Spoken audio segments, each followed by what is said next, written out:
സ്ത്രീ സുരക്ഷാ പദ്ധതി നിർത്തലാക്കിയ UDF സർക്കാരിന്റെ സ്ത്രീവിരുദ്ധ നടപടിക്കെതിരെ മഹിളാ അസോസിയേഷൻ കഞ്ഞിക്കുഴി പഞ്ചായത്ത് കമ്മിറ്റിയുടെ നേതൃത്വത്തിൽ കഞ്ഞിക്കുഴി പഞ്ചായത്ത് ഓഫീസിലേക്ക് മാർച്ചും ധർണയും നടത്തി. മഹിളാ അസോസിയേഷൻ ജില്ലാ സെക്രട്ടറി ലിസി ജോസഫ് പ്രതിഷേധ പരിപാടി ഉദ്ഘാടനം ചെയ്തു. LDF സർക്കാർ നടപ്പിലാക്കിയ സ്ത്രീ സുരക്ഷാ പെൻഷൻ പദ്ധതി നിർത്തലാക്കിയ UDF സർക്കാരിന്റെ സ്ത്രീവിരുദ്ധ നടപടിക്കെതിരെയാണ് മഹിളാ അസോസിയേഷൻ കഞ്ഞിക്കുഴി പഞ്ചായത്ത് കമ്മിറ്റിയുടെ നേതൃത്വത്തിൽ പഞ്ചായത്ത് ഓഫീസിലേക്ക് മാർച്ചും തുടർന്ന് ധർണയും സംഘടിപ്പിച്ചത്. കഞ്ഞിക്കുഴി ബസ് സ്റ്റാൻഡ് പരിസരത്ത് നിന്നും ആരംഭിച്ച മാർച്ച് പഞ്ചായത്ത് കവാടത്തിൽ പോലീസ് തടഞ്ഞു. തുടർന്ന് നടന്ന ധർണാ സമരത്തിൽ ഗ്രാമപഞ്ചായത്ത് മെമ്പർ സന്ധ്യ രാജേഷ് അധ്യക്ഷയായിരുന്നു.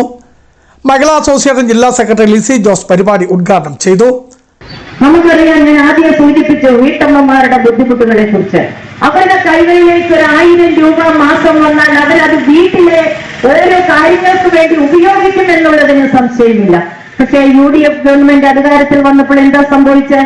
UDF ഗവൺമെന്റ് അധികാരത്തിൽ വന്നപ്പോൾ ഇവിടെ സംസാരിച്ച അദീന പറഞ്ഞതുപോലെ ഇന്ത്യ ഗ്യാരണ്ടി എന്ന് പറഞ്ഞ് 5 ഗ്യാരണ്ടിയുമായിട്ട് വന്നു.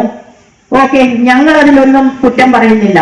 ഗ്യാരണ്ടികളൊക്കെ എല്ലാവർക്കും ആവാം, അത് 5, 10 ആവാം. പക്ഷേ അധികാരത്തിൽ വന്നു കഴിഞ്ഞപ്പോൾ ആ പറഞ്ഞ ഗ്യാരണ്ടികൾ എങ്ങനെയാണ് നടപ്പിലാക്കിയത് എന്ന് നമ്മൾ പരിശോധിക്കണം. CPIM Kanjikuzhi local secretary Sasi കന്യാലിൽ മുഖ്യപ്രഭാഷണം നടത്തി. അഭിവാദ്യം അറിയിച്ച് അദീന സിബി, ജലജ സജീവ്, സിന്ധു ബാബു എന്നിവർ സംസാരിച്ചു. നിരവധി മഹിളാ അസോസിയേഷൻ പ്രവർത്തകരും പങ്കെടുത്തു. Idukki vision news, Kanjikuzhi.